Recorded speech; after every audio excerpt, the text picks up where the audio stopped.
terkasih, dalam nama Tuhan Yesus Kristus, puji dan syukur kita persembahkan untuk Tuhan yang sudah memberikan kita waktu dan kesempatan sehingga saat ini kita masih boleh bertemu bersama melalui YouTube channel Kemenak Bola Mongondo. Bersama dengan ini kita akan membahas, merenungkan bersama tentang peran pemuda dalam pembangunan nasional menurut Alkitab.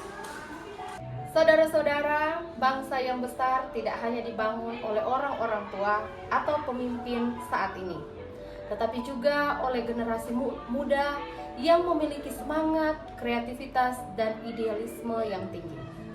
Pemuda adalah harapan masa depan bangsa, dan lebih dari itu, pemuda adalah alat Tuhan untuk menghadirkan perubahan di tengah masyarakat. Alkitab sendiri banyak memberi contoh bahwa Tuhan bekerja melalui orang-orang muda. Dari Yusuf, Daud, Daniel, Maria, hingga Timotius, semuanya dipakai Tuhan di usia muda untuk melaksanakan rencananya yang besar. Pemuda dalam pandangan Alkitab, mari kita buka firman Tuhan dari 1 Timotius pasal 4, ayatnya yang ke-12 yang berkata demikian. Jangan seorang pun menganggap engkau rendah karena engkau muda. Jadilah teladan bagi orang-orang percaya dalam perkataanmu, dalam tingkah lakumu, dalam kasihmu, dalam kesetiaanmu, dan dalam kesucianmu. Ayat ini menegaskan bahwa usia muda bukan alasan untuk tidak berperan. Justru pada usia mudalah kita dipanggil menjadi teladan, menjadi terang dan garam bagi dunia.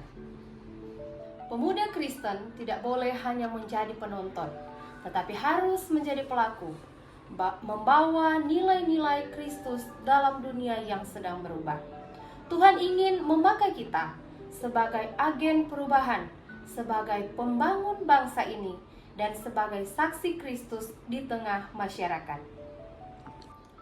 Nilai-nilai pemuda Kristen untuk membangun bangsa. Ada beberapa nilai penting yang Alkitab ajarkan untuk kita hidup sebagai pemuda Kristen dalam membangun bangsa. Yang pertama, integritas. Seperti yang tertulis dalam Amsal pasal 10 ayatnya yang ke-9. Siapa yang bersih kelakuannya, aman jalannya. Pemuda Kristen harus jujur, berani menolak korupsi, dan hidup dalam kebenaran, walau di tengah dunia yang penuh dengan kompromi. Yang kedua ialah kerja keras.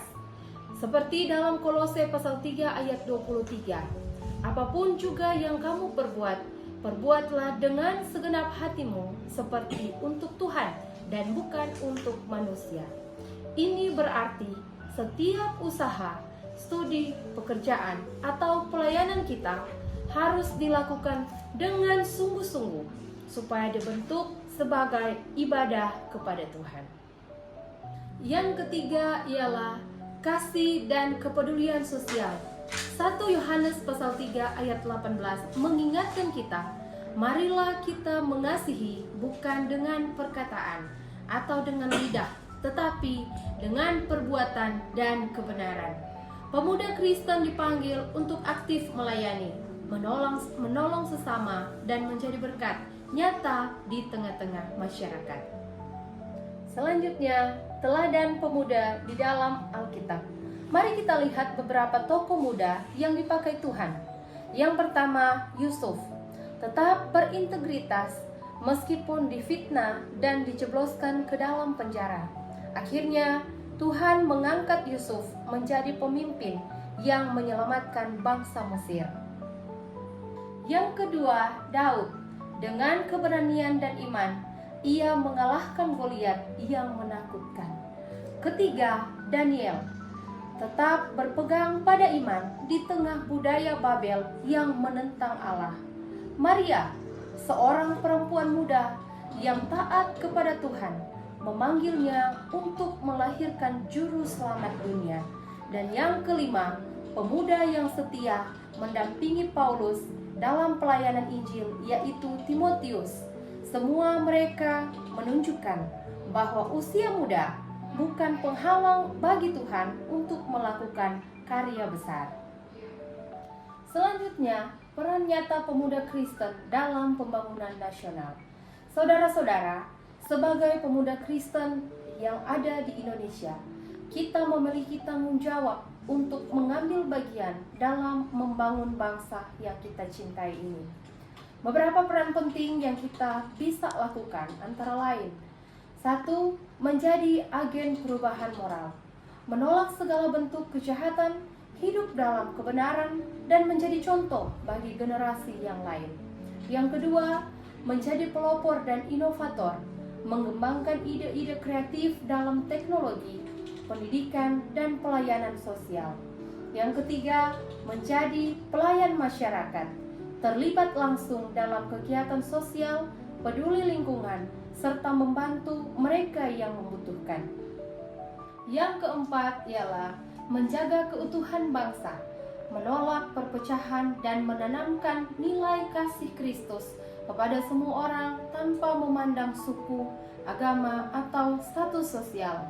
Yang kelima, menjadi saksi Kristus, membawa terang Injil ke dalam setiap bidang kehidupan, seperti di dalam dunia pendidikan, di dunia pekerjaan, dunia politik, terlebih lagi di tengah-tengah keluarga.